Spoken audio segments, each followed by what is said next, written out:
வகுப்பு படிக்கிற காலத்தில் அத்தனை பேர் செல்லை ஆன் பண்ணிட்டு பேசிக்கிட்டே தான் இருப்பாங்க. வகுப்பு ஆரம்பிக்கிறதுக்கு முன்னாடி செல்லை ஆஃப் பண்ணிட்டு வகுப்பு முடிகிற வரைக்கும் சுவிட்ச் ஆஃபே பண்ணி வச்சிருவேன். அந்த 36 பேர் வரைக்கும் படித்தோம். எங்கள் வாத்தியார் சொல்லுவார், வந்த உடனே நீ உன் கவனம் இருக்கு, அதனால நீ கண்டிப்பாக வருவ அப்படின்னு ஒரு ஆசை. கவனம் தான் முக்கியம். ஜோதிடம் கஷ்டம், உண்மையிலே கஷ்டம்தான். ஏன் 9 கிரகங்கள் 12 கட்டம், இதுக்குள்ள எல்லாமே சொல்லணும். எப்படி எல்லா விஷயத்தையும் சொல்லணும். ஜோதிடம் வாஸ்துக்கு மட்டும் கிடையாது, மருத்துவத்துக்கும் ஒவ்வொரு செயல்பாட்டுக்குமே ஜோதிடத்தின் தொடர்பு இருக்கு. எல்லாத்துக்குமே இருக்கு. ஒரு கிரகத்துக்கு கலர் வர்ணம் சொல்லியிருக்காங்களாயா? மெட்டல் சொல்லியிருக்காங்களா? கடவுள் சொல்லியிருக்காங்களா? ஒரு கிரகத்துக்கு எத்தனை காரகத்துவம் இருக்கு? அப்ப எல்லாத்துக்குமே ஜோதிடம் தொடர்புல இருக்கு. அதை அப்படி நம்பிட்டீங்கன்னா அது கண்டிப்பா உங்களுக்கு நம்பிக்கையா தான் இருக்கும். ஜோதிடம் சொல்லலாமா? ஜோதிடம் நான் சொன்னா பழிக்குமா? இல்லை உங்க கர்மம் எனக்கு வந்துருமா? இதெல்லாம் திங்க் பண்ணவே செய்யாதீங்க. இந்த ஜோதிடத்தை எடுத்து நீங்க பேசி ஒருத்தருக்கு நல்வழி காட்டுறீங்கன்னா நீங்க பெரிய பாக்கியசாலி. இந்த இடத்துல நான் இப்படி பேசுறேன்னா இந்த ஜோதிடம் கொடுத்த மரியாதை, என் குருமார்களுடைய ஆசீர்வாதம், இன்னைக்கு நான் கற்றுக்கிட்ட குருமார்களுடைய ஆசீர்வாதமும் அதுதான். ஃபர்ஸ்ட் இந்த ஜோதிடத்தில் எல்லா ஜோதிடரையும் சக ஜோதிடரையும் நம்ம மதிக்க கற்றுக்கணும். அவர் புதுசாக வந்திருக்காரு, அவர் சின்ன ஜோதிடரு, நான் அனுபவத்தில் கூண்டவன், அதெல்லாம் ரெண்டாவது. நம்மளை பொறுத்த வரைக்கும் ஜோதிடரா ரைட். என் ஜாதகத்தை ஊருக்கு போய் ஜாதகம் பார்க்குற பழக்கம் எனக்கு உண்டு. ஜாதகம் படிக்க ஆரம்பித்த உடனே எப்பெல்லாம் ஊருக்கு போகிறோமோ ஒரு போர்டு, எந்த ஊருக்கு போனாலும் சரி, எந்த ஏரியா போனாலும் சரி, ஜோசியர்னு போட்டுருந்துச்சுன்னா அப்படியே ஃப்ரீயாக இருக்காரான்னு பார்ப்பேன். டக்குன்னு டேட்டா பேப்பரத்தை கொடுத்து உட்காந்துருவேன். ஏன் அவங்க எப்படி ஸ்டார்ட் பண்ணுறாங்க, எப்படி ஸ்டார்ட் பண்ணுறாங்க, புரியுதா? ஜோதிடம் படிப்போம், படிக்கிறவங்களை எப்படி ஆரம்பிக்கணும்னு தெரியாது. லக்னத்துல இருந்து ஆரம்பிப்பான், 8ஆம் பாவத்தில் ஆரம்பிப்பான், ஒரு ஆள் சூரியன்ல இருந்து ஆரம்பிப்பான். எப்படி ஸ்டார்ட் பண்ணுறது?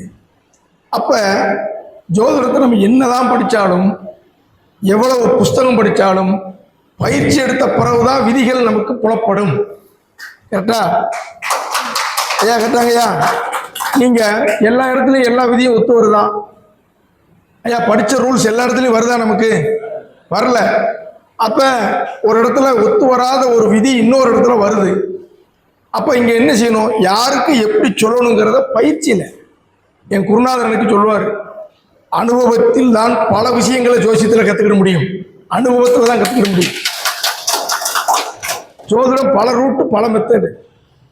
சோதனை பல ரூட்டு பல மெத்தடு. ஒரு கிரகம் ஆட்சி பெற்றால் அது நல்ல பலனை செய்யும் அப்படின்னு நம்ம படிப்போம். படிச்சிருக்கோமா இல்லையா?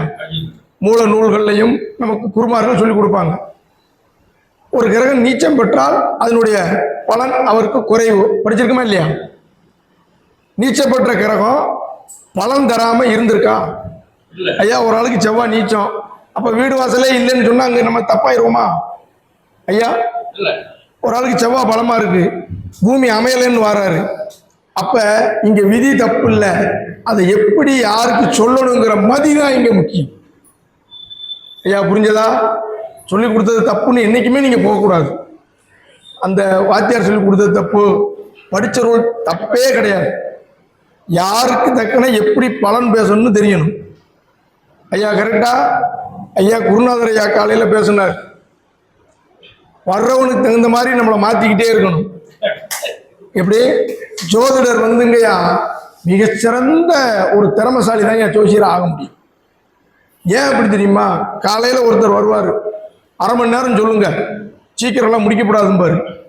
அடுத்த ஒரு ஆள் வருவார், சார் டைம் இல்லை 5 நிமிஷம் பாரு. நீங்க அரை மணி நேரம் சொல்லுங்கன்னு உடனே இங்க சனி பகவான் சுலபமா போறதுக்கு சனி பகவான் ஆக்டிவேட் பண்ணணும். இன்னொரு ஆள் வரும், சார் குயிக்கா 2 கேள்வி பாரு, இங்க சந்திரன் ஆக்டிவேட் பண்ணணும். புரியுதா இல்லையா? ஒரு இதுல எல்லாரையும் சொல்லணும் பாரு. என்ன சிவசூரியன் சார், எங்க சித்தப்பாவுக்கு எப்படி இருக்கு, தம்பி பையனுக்கு எப்படி இருக்கும் பாரு, அதுக்கு தயாராகும். ஒரு ஆள் என்ன இன்னைக்கு விவசாயம் பண்ணலாம், போன வட்டம் நெல் போட்டேன், இப்போ அதை நெல்லை போடலாமா பாரு, இப்போ நீங்கள் விவசாயம் மாறணும். அவர் போன உடனே ஒரு ஆள் வருவார், ஒரு ப்ரொமோஷன் மத்திய அரசாங்க வேலைக்கு ட்ரை பண்றேன், கிடைக்குமா? ஒன்று நீங்க மத்திய அரசாங்கத்துக்கு டெல்லிக்கு போகணும், புரியுதா இல்லையா? ஒரு ஓர கேள்வி வந்துருமா ஒரு நாளைக்கு? ஐயா ஒரே கேள்வி வந்துருமா? வரவே செய்யாது. சோதனர் வந்து நீங்க சாதாரணமா நினைக்க கூடாது. நம்ம மக்கள் மத்தியில ஒரு மதிக்கத்தக்க மனிதரா நாம இருக்கோம். அதுக்கு தகுந்த மாதிரி நாமளும் தகுதியுள்ளவனா இருக்கணும். எப்படி அதை காப்பாற்றணும். நான் ஒவ்வொரு மேடையிலும் சொல்லுவேன், வாழ்க ஜோதிடம், வளர்க ஜோதிடர் ஒற்றுமை. இப்ப நம்ம ஜோதிடர் ஒற்றுமைங்கிறது முன்பொரு காலங்கள்லாம் ரொம்ப கம்மி. இப்ப கொஞ்சம் கொஞ்சமா இம்ப்ரூவ்மெண்ட் ஆகிட்டு வருது.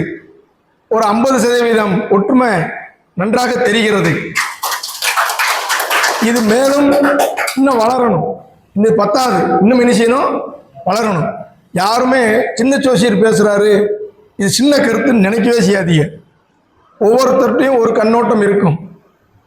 ஒரு அனுபவம், ஒரு ஜாதகத்தை கொடுத்து 36 வயசு, மேரேஜ் லேட், மேரேஜ் இல்லை, ஒரு ஜோதிடர்கிட்ட கொடுக்கும், நானும் நண்பரும் கொடுக்கும்.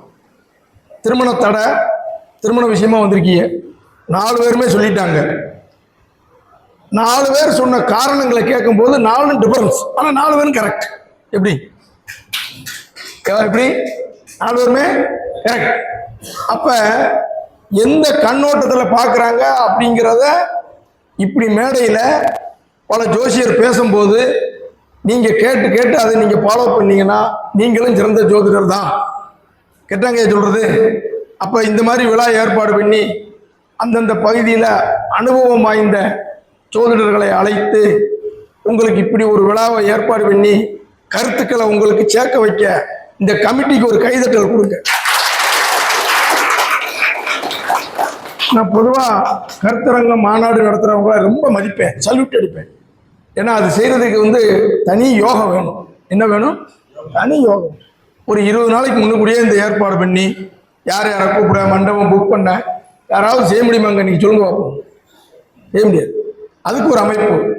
நந்தா துரைசாமி ஐயா அவர்களுக்கும் அரோம்பிரா அரியண்ணன் அவர்களுக்கும் இந்த இடத்துல வணக்கத்தை தெரிவித்துக் கொண்டு, ஐயா எல்லாருக்கும் யாரு விட்டு போச்சுனாலும் மன்னிச்சுக்கங்க, எல்லாரையும் வணங்கி என் சிறு உரையை துவங்குகிறேன். நல்லா பாருங்க, நல்லா கவனிங்க. பணவரஸ்தானம் அப்படின்னா என்னங்க? 2, 5, 8, 11. ஏன் இங்க 4 வச்சிருக்காங்க? பணம்னா 2ஆம் பாத்திரம் முடிச்சிருக்கலாம்ல. அப்ப எத்தனை வச்சிருக்கு? அப்போ ஒரு மனுஷனுக்கு 4 ஸ்டேஜ் இருக்கு. ஒரு காலத்துல தோத்தாலும் அடுத்த ஒரு ஸ்டேஜ் இருக்கு. ஐயா புரிஞ்சதா? சிலர் இளமையில வசதியா இருக்காங்க, சிலர் ஒரு மத்திய வயசுல வராங்க, சிலர் தாத்தா பாட்டியான ஒண்ணு, தாத்தாவான ஒண்ணு தான் வசதியே வருது. கேள்விப்பட்டிருக்கீங்களா? அப்ப 4 ஸ்டேஜ் இருக்கு. ஐயா கரெக்டா? சரி. அதுக்கப்புறம் திரிகோணஸ்தானங்கள்ங்கிறது என்ன? 5, 9, 1, 5, 9. இது யோகம் தரக்கூடியது. இது என்ன, எப்படி இதை நம்ம அப்ளை பண்ணணும்னா, நம்ம லக்னத்துக்கு 1, 5, 9 நமக்கு, ஒவ்வொரு வீட்டுக்கும் 5, 9 அந்தந்த வீட்டுக்குன்னு எடுக்கணும். ஐயா புரிஞ்சுதா? இப்ப பூமி மனை வாகனம் நான் வாங்கிட்டா, அதுல வாங்கினா எனக்கு ஒரு வளர்ச்சி நிலை எட்டுமா? சொந்த வீடு போய் உட்கார்ந்த உடனே எனக்கு ஏற்றம் வருமா அப்படின்னு கேட்கறவங்க இருக்காங்களா? ஐயா இருக்காங்களா இல்லையா? அப்ப அந்த 4ஆம் இடத்துக்கு 5, 9, நமக்கு 5, 9 போல ஒவ்வொரு இடத்துக்கும் 5, 9 பார்க்க வேண்டும். ஐயா புரிஞ்சதா?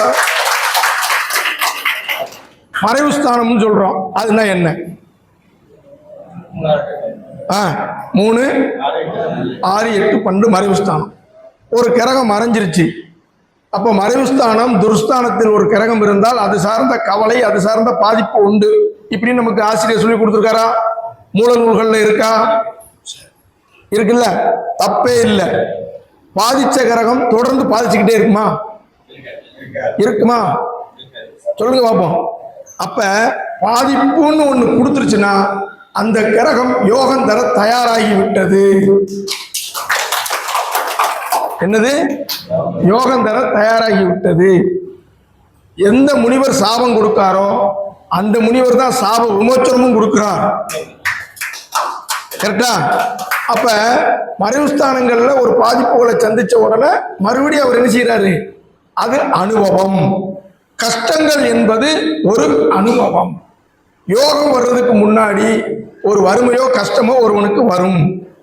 எவர் ஒருவர் வாழ்க்கையில ரொம்ப துன்பப்படுறாரோ அவர் பெரிய அளவுக்கு உயர்ந்ததை நம்ம இன்னைக்கு பார்க்க முடியுது. பார்க்க முடியுதா இல்லையா? ஐயா சொல்லுங்க. சரி, சில ஜாதகங்கள்ல பாருங்க யோகம்னு ஒன்று இருக்கும், அதுக்கப்புறம் ராஜயோகம்னு இருக்கும். அப்ப யோகம்னா என்ன, ராஜயோகம்னா என்ன? இல்ல, யோகம் அப்படி, ராஜயோகம்னா என்ன? அப்ப அது விளக்கம் சொல்றேன். ஆவரேஜா நம்ம நல்லா இருந்துகிட்டே இருந்தா யோகம். எப்படி? ஆமா, ஆவரேஜா நான் இல்லைங்க, நானும் கவர்மெண்ட் ஸ்டாஃப், வீட்லையும் கவர்மெண்ட் ஸ்டாஃப், எங்க அம்மா அப்பா கொடுத்துருக்கு, எப்பவுமே எனக்கு வந்து ஈவனா போய்கிட்டே இருந்தா அது யோகம், நான் நல்லா இருக்கேன். ரொம்ப கீழ்நிலையில இருந்து இவன் வரையே மாட்டான் வாழ்க்கையில அப்படின்னு கீழ்நிலையில இருந்து எதிர்பாராத ஒரு உயர்வை சந்திச்சா ராஜயோகம். ஏன் புரிஞ்சா? பாருங்க, சாதாரண விஷயத்துக்கெல்லாம் கைதிட்டுவாங்க, ராஜயோகம்னு தட்ட மாட்டாங்க. இதே இது 8-12 துருஸ்தானம் விபத்து நடக்கும்னா மாத்திட்டுவாங்க. புரியுது? அது யோகம் சொல்லும் போது பாருங்க யாருமே கேட்டு யோகத்தை வரவேற்கணும். கமான் யோகா கமான் அப்படிங்கணும். நீங்க ஜாதகம் பார்க்கும்போது நல்ல விஷயங்களா தேடுங்க, நல்ல விஷயமா கிடைக்கும். உண்மையா இல்லையா? தோஷம்னு பாருங்க, ஒரு 40 தோஷம் வரும். எத்தனை வரும்? 40 தோஷம் வரும். எதை பார்த்தாலும் தோஷமாவே தெரியும். அதுதான் ஜோதிடருடைய கண்ணோட்டம்னா. என்ன சொன்னாங்க? கண்ணோட்டம்னாங்க. அப்ப நீச்சம் பெற்ற கிரகம், நல்லா கவனிங்க, நீச்சம் பெற்ற கிரகம் மறைவு ஸ்தானங்கள்ல உள்ள கிரகங்கள் சோதனைகளையும் சிரமங்களையும் தந்தாலும் ராஜயோகத்தை தருகிறது. யாருக்கா பாருங்க 3 to 12 4-5 கிரகம் மறைஞ்சவங்கெல்லாம் பாருங்க நல்லா இருப்பாங்க. நான் பல மேடைகளில் சொல்லியிருப்பேன், 1க்கு மேற்பட்ட கிரகங்கள் நீச்சம் பெற்றாலும் உக்கரம் பெற்றாலும் ராஜயோகத்தை தரும். ஏன் அப்படின்னு கேட்டீங்கன்னா, ஒவ்வொரு கிரகத்துக்கு எத்தனை வீடு இருக்கு? சூரியன் சந்திரனை தவிர. நல்லா பார்த்துக்கோங்க. 1க்கு மேற்பட்ட கிரகம் கேட்டா அந்த 2 வீட்டுல ஏதாவது ஒரு கெட்ட வீடு இருக்குமா இல்லையா? ஐயா இருக்குமா இல்லையா? நல்லா பாருங்க, ஒரு செவ்வாய் கெட்டு போச்சுன்னா ஒரு வீடு நல்லா இருந்தா இன்னொரு வீடு கெட்ட வீடா இருக்கும். அப்ப அங்கதான் நம்ம ஜோசியத்துல பெரியவங்க என்ன சொல்லிருக்காங்க, கெட்டவன் கெட்டிடில் கெட்டிட ராஜு. எனக்கு வந்து நான் பல மேடையில சொன்னதுதான், செவ்வாய் சனி சுக்கிரன் எனக்கு நீச்சம், 5, 9, 11 நீச்சம் கூடாது. அதுக்கான தண்டனை எனக்கு கிடைச்சிருச்சு. அதே ஆளு 6க்கும் 8க்கும் 12க்கும் அவன் தான். அடுத்த ஸ்டெப் 6, 8, 12 கூடவே நீச்சம். கெட்டவன் கெட்டிடில் கெட்டிட ராஜ்யம். ஒரு ஜோதிடத்துறையில நம்ம எவ்வளவு ஈடுபாடா வந்து ஒரு குறுகிய காலத்துல வந்தா நம்மளுடைய பெரிய வளர்ச்சிக்கும் ஜாதகத்துல இடம் இருக்கு, நம்மளுடைய பட்ட கஷ்டத்துக்கும் ஜாதகத்துல இடம் இருக்கு. கட்டம் இல்லாம எந்த திட்டமும் இல்லை. கேட்டாங்கய்யா? ஆமா. இப்ப பாருங்க, ஒரு கிரகத்துக்கு ஈஸியா ஜோசியம், என்னுடைய ஸ்டைல ஈஸியா பலன் சொல்லணும். எல்லாருமே டீப்பா போய் சொல்ல முடியாது. நல்லா கணக்கு போட்டு சொல்ற ஜோசியம் இருக்கு, அது எல்லாருக்கும் ஒத்து வராது. எல்லாத்துக்கும் ஒத்து வந்துருமா? கால்குலேட் பண்ணி. இப்போ நான் இங்கே வந்து ஒரு ஹையஸ்ட் ஒரு ரூல் சொல்கிறேன்னு வைங்க, ஒரு 4 பேர் புரிஞ்சுக்கிடுவீங்க, மற்ற ஆளுக்கு என்ன செய்ய முடியாது, புரிய முடியாது. ஆனால் எல்லா தரப்புக்கும் புரியுற மாதிரி சொன்னா தான் பொது மேடையில் ஜெயிக்க முடியும். நம்ம பப்ளிக்கில் பேசுகிறோம்னு வைங்க, ஒரு யூடியூப்ல பேசுகிறோம், மேடையில் பேசுகிறோம்னா அந்த விதி எல்லாருக்குமே பிடிக்கணும். அப்போ தான் எல்லாரும் ஒரு எக்ஸ்பீரியன்ஸ் அஸ்ட்ராலஜர் வச்சுட்டு பேசலாம். அவருக்கு நமக்கும் ஒரு தர்க்கமோ ஒரு கேள்விக்கு பதில் இருந்தால் அவரும் புரிஞ்சுக்கிடுவார், நானும் புரிஞ்சுக்கிடுவேன். ஆனால் பப்ளிக்கில் வரும்போது கொஞ்சம் தெரிஞ்சவங்க, ஆர்வம் உள்ளவங்க, எக்ஸ்பீரியன்ஸ் ஆன எல்லா தரப்பு மக்கள் இருப்பாங்க. உண்மையா இல்லையா? எல்லாருக்கும் புரிய மாதிரி பேசிவிட்டார், அவர் சிறந்த மேடை பேச்சாளர். கரெக்டா? சரி, இப்போ நல்லா பாருங்க, செவ்வாய் அப்படின்னு எடுத்துக்கோங்க. செவ்வாயுடைய காரகத்துவங்கள் என்ன? செவ்வாயுடைய காரகத்துவங்கள் என்ன? இளைய சகோதரம், நல்ல உடம்பு, பதவி, அதிகாரம், நிலம், மங்களகாரகம். ஐயா, செவ்வாய்க்கு என்ன இருக்கு? மங்களகாரகம். சுப நிகழ்ச்சிக்கெல்லாம் பொறுப்பு செவ்வாய். நீங்க வீடு கிரக பிரவேசம் பண்ணா செவ்வாய், ஒரு பூப்புனித நீராட்டு விழா வச்சா செவ்வாய், இந்த பங்கன் வச்சா செவ்வாய், திருமணம் முடிச்சா மங்களம். என்ன காரகன்? மங்களகாரகன். நல்லா கவனிச்சுக்கணும், நல்லா கவனிச்சுக்கணும். இந்த செவ்வாயுடைய பார்வையில செவ்வாய் ஒரு இடத்துல உட்கார்ந்துருந்தா அதனுடைய பார்வை என்னென்ன இருக்கு? 4, 7, 8. நல்லா பார்த்துக்குங்க. செவ்வாயுடைய காரகத்திலே பூமி மணிக்கும் காரகன், திருமணத்துக்கும் காரகன், விபத்துக்கும் காரகன். விபத்துக்கான பாவம் என்ன? 8. அதுக்கு 8ஆம் பார்வை இருக்கா? சரி, திருமணத்துக்கான பாவம் என்ன? எல்லாத்துக்கும் இருக்கிறதோட இதுக்கும் 7ஆம் பார்வை இருக்கு. எல்லாத்துக்கும் இருக்கு. பூமி மணிக்கான பாவம் என்ன? வேற யாருக்காவது 4ஆம் பாவம் இருக்காங்கய்யா? ஐயா, ஒரே பார்வை செவ்வாய்க்கு மட்டும் தான் இருக்கு. வேற வேற வேற பிளானட்டுக்கு அன்னைக்கு யாரும் கேட்டீங்களா? ஐயா, சனிக்கு 4ஆம் பார்வை யாரும் கேட்டாங்களா? அப்ப இதெல்லாம் யோசிக்கணும். ஏன் அந்த பார்வைகளை அது பிரிச்சு வச்சாங்கன்னு. செவ்வாயும் பார்வையில் ஒரு பார்வையில கிரகம் இல்லை, இன்னொரு பார்வையில ஒரு நல்ல கிரகம் இருக்கு, இன்னொரு பார்வையிலையும் நல்ல கிரகம் இருக்கு. அப்ப செவ்வாய் பார்வையில் எத்தனை கிரகம் இருக்கு? 2 கிரகம் நல்ல கிரகங்கள் இருக்கு. அப்படின்னா நல்லா கவனிச்சுக்கோங்க, செவ்வாயோடைய அனைத்து காரகமும் இவருக்கு கிடைச்சே தீரும். இது நீங்க வேற மெத்தட்ல போட்டு பார்த்தாலும் அதுக்கு அதுபடிதான் கிரகம் உட்கார்ந்துருக்கும். இப்போ ஒரு ஆளுக்கு செவ்வாய் பார்வையில கேது இருக்கு, இன்னொரு பார்வையில சனி பகவான் இருக்கு. அப்படின்னா திருமணம், பூமிமனை, உறவுகள் விஷயத்துல இவர் சில தடைகளை சந்திப்பார்னு என்னைக்கும் சொல்லக்கூடாது. இதுல ஒரு அனுபவத்தை சேர்ப்பாருன்னு சொல்லணும். என்ன சொல்லணும்? ஐயா, இதுல உங்களுக்கு அனுபவம் வருங்கணும். ஆமாங்க, ஒரு தடவை ஒரு 3 ஏக்கர் வாங்கி அவன் நம்பிக்கையின் பேர்ல பாடாத பாடுபட்டேன். அனுபவத்தை தந்து உங்களுக்கு ஒரு பெரிய பாடத்தை சொல்லி கொடுக்கறதே சனியும் கேதுவும் தான். புரியுதா? அவங்க உங்களுக்கு ஒரு எக்ஸ்பீரியன்ஸ். ஒரு தடவை ஒரு ப்ராப்பர்ட்டி வாங்கி மாட்டிக்கிட்டாருன்னா அடுத்து அவர் இடம் வாங்கும் போது கேர்ஃபுல்லா இருப்பாரா மாட்டாரா? ஒரு தடவை வண்டியில போய் விழுந்துட்டாரு, அடுத்து ஸ்பீடா ஓட்ட சொல்லுவீங்களா? அங்க வேகத்தில் வந்து இப்படியும் பாரு. ஐயா, புரிஞ்சுதா இல்லையா? அனுபவத்தை தரும். செவ்வாய்னா இன்னைக்கு ஒரு கிரகத்துக்கு சொல்றேன், இதே மாதிரி தான் எல்லாத்துக்கும்.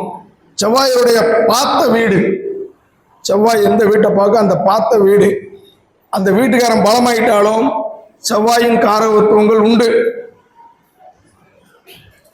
கைதட்டுங்க. அதை இது தடுமாட்டாங்க. நல்ல விஷயம்னா தட்டே. இப்ப செவ்வாய் ஒரு வீட்டை பார்க்கு. இப்ப உதாரணத்துக்கு மிதுனத்துல செவ்வாய் எந்த வீட்டை பார்க்கும்? புதன் வீட்டை பார்க்குது, ஒரு வீட்டை பார்க்குது, சனி வீட்டை பார்க்குது. என்ன அது தெரியணும்ல? கெட்ட நினைச்சு இப்ப நான் உங்களை பார்க்கிறேன், சரியா? சரி, இதுல புதனோ குருவோ சனியோ ஒரு ஆள் பலமாயிட்டார்னா இவருக்கு செவ்வாயின் காரகத்துவம் உண்டு. நான் சொல்ல புரியுதா? அப்ப அவர் என்னங்க, எனக்கு செவ்வாய் நீச்சம், எனக்கு செவ்வாய் நீச்சம், திருமணம் லேட் ஆகுது. எப்பா, செவ்வாய் பார்த்த வீட்டுக்காரன் நல்லா இருக்கான், நடக்கும். நீங்க சொன்ன டைம் வேணா முன்பின் இருக்கும், நடந்தே தீரும். எந்த அளவுக்கு நீங்க ஜோசியத்தை நேசிக்கிறீங்க, எந்த அளவுக்கு நீங்க உங்க குருவை நேசிக்கிறீங்களோ உங்க வாக்கு பலிக்கும். எந்த அளவுக்கு நீங்க ஜோசியத்தை நேசிக்கிறீங்க, எந்த அளவுக்கு நீங்க நேசிக்கிற விதம் தான். சோதனை கிரகம்புறா உங்க பைக்குள்ள வந்து உட்காந்துக்கணும். எங்க வந்துடும்? எங்க வேணாலும் பின்னாடியே வரும். அப்படி திரும்பி பார்ப்பேன், என்ன சனி பகவானை காணும், முன்னாடி போய்கிட்டு இருப்பாரு. புரியுதா இல்லையா? ஒரு காலத்துல தெய்வத்து மேல நம்பிக்கை ரொம்ப வைப்பாங்க. அப்ப இந்த மாதிரி ஒரு வளர்ச்சி இல்லாத ஒரு காலம், ஒரு 20-30 வருஷத்துக்கு முன்னாடி. நான் கடைசி பஸ்ஸை விட்டுட்டேன். நல்லா கவனிக்கணும், கடைசி பஸ்ஸை விட்டுட்டேன். அந்த ரோட்ல இருந்து 3 கிலோமீட்டர் ஒரு ஒத்தையடி பாதை, பயந்துக்கிட்டே வந்தேன். கருப்சாமி நினைச்சேன், முன்னாடி நாய் போய்கிட்டே இருந்துச்சு. வீட்டுக்கிட்ட வந்தவொடனே காணும் சொல்லுவாங்களா? சொல்லுவாங்களா இல்லையா? அது மாதிரி கிரகத்தை நேசிங்க. எத்தனை பெரிய கேள்வி வந்தாலும் பதில் சொல்லலாம். எப்படி? ஆமா, என் கூட ஐயா அந்த சரவணையா நேத்து எத்தனை ஜாதத்துக்கு கூட இருந்தீங்க? கூட என் கூட உட்காந்துருந்தாரு. அவர் ஒரு மாணவர், ஜோதிடத்தில் ஆர்வலர், ஒரு தொழிலதிபர். அப்ப கடன்னு எப்படி பேசிக்கிட்டே வரோம். முடியாதுன்னு எதுவுமே இல்லை, ஜோசியரால முடியும். ஜோசியருக்கு கிரகம் கண்டிப்பா சப்போர்ட் பண்ணும். ஆனா நமக்கு ரொம்ப கூட்டம் வந்துருச்சு, நமக்கு ஒரு நேம் வந்துருச்சுன்னு கருவம் மட்டும் வரவே கூடாது. எது வரக்கூடாது? கருவத்துக்கு மட்டும் இடமே கொடுக்கணும். அப்டேட் ஆகிக்கிட்டே இருக்கணும், நாம தெரிஞ்சுக்கிட்டே இருக்கணும். நம்ம கட்டுறது ரொம்ப கம்மி, நம்மளோட நல்ல ஜோசியர்லாம் இருக்காங்க, நாமெல்லாம் இன்னும் தெரிஞ்சுக்கணும். இப்படி நமக்குள்ள உருவாக்கிட்டே இருக்கணும். எல்லாம் நமக்கு தெரியும். ஒன்று ஜாதகத்தை வாங்கணுன்னு கிரகம் மறைஞ்சிருக்கு அப்படின்ற கூடாது. அவர் வந்தது பெரிய காரில் வந்திருப்பாரு, பொதுவா கெட்ட கிரகங்கள் எல்லாமே இவருங்க பாவிகளும் யோகம் தரக்கூடியவர். பாவிகளும் எல்லா கிரகமும் நன்மையும் இருக்கும் தீமையும் இருக்கும். அதனாலதான் 2 வீடு 2 காரகத்துவம். ஒரு கிரகம் எங்க இருக்கு, எந்த வீட்டை பார்க்கு. ஒரு கிரகம் ஏன் டிகிரி போடுதோம் ஐயா, ஒரு கிரகம் இந்த டிகிரி நிக்கின்னு எழுதுறோம், ஏன்? யாராவது சொல்லுங்க, ஏன் டிகிரி எழுதுறோம்னா எந்த நட்சத்திரத்துல இருக்குன்னு தெரியணும்ல ஐயா. ஒரு டிகிரின்னா அது இந்த அப்ப அந்த நட்சத்திரம் அந்த லக்கணப்படி எந்த வீட்டுக்காரன் அது பாருங்க. கிரகத்தை வச்சும் சொல்லணும், கிரகம் பார்த்து விட்ட வச்சும் சொல்லணும், அது நின்ற நட்சத்திரத்தையும் எடுக்கணும், கோச்சாரத்தில் என்ன இருக்குன்னு எடுக்கணும். இப்படி நீங்க ஒன்னோட ஒண்ணு எக்ஸ்ட்ரா சேர்க்க பலன் துரிதமா இருக்கும். எப்படி இருக்கும்? துரிதமா இருக்கும். ஒருத்தர் சொல்றேன், என்னங்க நீங்க கிரகத்தை எடுக்க சொல்லிட்டீங்க, அவருக்கு குரு 5ல் கிரகத்தை எடுக்க சொல்லிட்டீங்க, 9, 11 ஒன்ன பார்க்காரு, சரியா? அப்ப 5, 9, 11 சேர்த்து பலன் சொல்றீங்க. அவர் நின்ற நட்சத்திரம் 3 கூடிய நட்சத்திரம், அதையும் எடுக்க சொல்றீங்க. கோச்சாரத்தில் இந்த கிரகம் சனி இங்க இருக்குன்னு அதையும் எடுக்க சொல்றீங்க. இத்தனை மெத்தட் எப்படி எடுக்கிறது அப்படின்னு ஒரு கேள்வி வருமா இல்லையா? ஒரு பெரிய ஃபங்க்ஷன் போறோம் ஐயா, எங்க போறோம்? ஒரு பெரிய ஃபங்க்ஷன் போறோம். இலையில 15 வகையான கூட்டு, இவ்வளவும் சாப்பிட முடியாதுன்னு வந்துடுறோமா ஐயா? ஐயா வந்துடுறோமா? அது மாதிரி ஒன்ன தொட்டு நம்ம எடுக்கணும் ஐயா, புரிஞ்சதா? அது பழக்கத்துல வந்துடும். ஜோதிடத்தில் அனுபவம் தான் முக்கியம். எந்த இடத்துல எந்த விதியை எப்படி எடுக்கணும், இது எப்படி மாற்றி அமைக்கணும் நமக்கு நினைஞ்சுக்கிட்டே இருக்கும், வந்துகிட்டே இருக்கும். ஒரு ஆளுக்கு கிரகம் நீசமாயிருக்கும், எல்லா சௌகரியத்திலும் இருப்பாரு, நமக்கு புரியாது. என்னடா கிரகம் நீசமாயிருக்கு, ஒரு நல்லா இருக்காரு அப்படின்னு. அப்ப நீங்க பலன் சொல்ல இது நினைஞ்சுக்கிட்டே இருக்கும், வந்துடும். சரி, இப்ப குருவோடைய பார்வையில சனியோ கேதுவோ இருக்கு. இப்ப பொருளாதாரம் குழந்தைங்கிற விஷயத்துல இவருக்கு ஒரு தடையோ கசப்போ இருக்குமா இருக்காதா ஐயா? இருக்குமா இருக்காதா? அந்த காரகத்துவத்துல ஒரு அனுபவத்தை தருவார். இவ்வளவுதான். இப்ப குரு பார்வையில சனி இருக்கும், அந்த சனி உட்கார்ந்து கூடி யார் வீடா இருக்கும்? செவ்வாய் வீடா இருக்கும். செவ்வாய் அங்க எப்படி இருப்பாரு? நல்லா இருப்பாரு. குரு பார்த்த வீட்டுக்காரன் நல்லா இருக்கான், கஷ்டத்தை மீறி நீ வந்துருவ, பொருளாதார கஷ்டம் நீங்கிரும், குழந்தைகள் நல்லா வந்துருவாங்கன்னு சொல்லுங்க. புரியுதா? உண்மை என்னைக்குமே அதான் சார், காரகத்துவங்களை நல்லா படிக்கணும். ஆமா, அது அந்த காலத்துல வீடு கொடுத்தவன் பார்த்த வீட்டுக்காரன் இப்படிலாம் சொல்லுவாங்க. ஒரு பலம் பெற்ற கிரகம் எந்த கிரகத்தை பார்த்தாலும் அதையும் பலப்படுத்தும். ஒரு கிரகம் பலம் பெற்றுச்சுன்னு வைங்க, உதாரணத்துக்கு சனி பகவானே பலம், அவர் நேர அவர் பலம் பெற்ற 3ஆம் பார்வையில செவ்வாயை பார்க்காருன்னா தடைகள்னு தன்னுடைய இயல்பான குணம் இருக்கு, அதுபடி செய்வார். ஆனா பலமாயிட்டார் பார்த்தீங்களா, அது நன்மையும் செஞ்சிருவார். அப்ப எல்லாருக்கும் கஷ்டம் இருக்கு, சிரமம் இருக்கு, அதுல விடுதலை கிடைக்குமான்னு தானே ஜோசியம் பார்க்க வராங்க ஐயா. அதுதானே, ஒரு உடம்பு சரியில்லை, உடல் உபவாத, அவர் முதல்ல நாடுவது மருத்துவர், டாக்டர், கரெக்டா? இப்படி போய்கிட்டு இருக்கும்போது அடுத்தவருக்கு என்ன சிந்தனை வரும் ஐயா? உடல்நல குறைவு, மருத்துவத்தை போறாரு, மருத்துவம் பார்க்காரு. அவர் உங்களுக்கு ஒரு 6 மாசம் ட்ரீட்மெண்ட் பண்ணுங்க, சரியா போன்றுவார். அப்படியா சார்? சரின்றுவார். பக்கத்தில் ஒரு பெரியவர்கிட்ட போய், ஐயா உடல்நலம் பாதிச்சிருக்கியா, ரொம்ப முடியல, நான் நல்லா இருந்தேன், அவர் ஒரு துண்ணூறு போட்டு நல்லா இருப்பான்னு ஆசீர்வாதம் பண்றாரு. அதுலயும் அவங்க முழு திருப்தி அடைய மாட்டாங்க. வேற யாரை சந்திக்கணும்னு தோணும்? ஜாதகத்தை தூக்கு. நீங்க பார்த்துட்டு சனி குரு 4 3 புதன் புத்தி எது என்னன்னு தெரியாது, புரியுதா? அம்மா ஆடி 18க்கு மேல அல்லது குரு பயிற்சிக்கு மேல சரியா போகும் அப்படி. இப்ப பாதி வியாதி குணமாயிரும். என்ன ஆயிரும்? அப்ப பாருங்க, நம்ம மேல இருக்கிற அபிப்பிராயம் கூடுது. நாம கரெக்டா இருக்கணும், நாம தகுதியை வளர்த்துக்கணும், அப்டேட் ஆகிக்கிட்டே இருக்கணும். என்ன ஆகணும்? அப்டேட் ஆகிக்கிட்டே இருக்கணும். தெரியலையா, கவலைப்படாதீங்க, தெரிஞ்சுக்கிட முயற்சி பண்ணுங்க. என்ன முயற்சி பண்ணணும்? தெரிஞ்சுக்கிட முயற்சி பண்ணுங்க.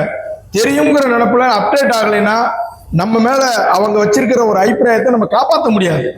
எல்லா ஜோதிடர்களும் புகழா இருக்கணும், எல்லா ஜோதிடர்களும் வறுமை இல்லாம இருக்கணும், ஒருத்தர் கருத்தை ஒருத்தர் ஏற்றுக்கிட்டு நம்ம ஜோதிட ஒற்றுமையை வலுப்படுத்தணும். இந்த விழா தொடர்ந்து இங்கே நடந்து மேலும் மேலும் சிறப்படையணும். அதுக்கு என்னுடைய எல்லா உதவியும் இருக்கும். இங்கே இன்னைக்கு அழைச்சி இந்த வாய்ப்பு கொடுத்த எல்லாருக்கும் நன்றி. சாப்பாட்டு டைம். அடுத்த ஒரு தருணத்தில் 1 hour பேசுகிறேன். ஆமாம், எப்படி இருந்துச்சு? சூப்பரா.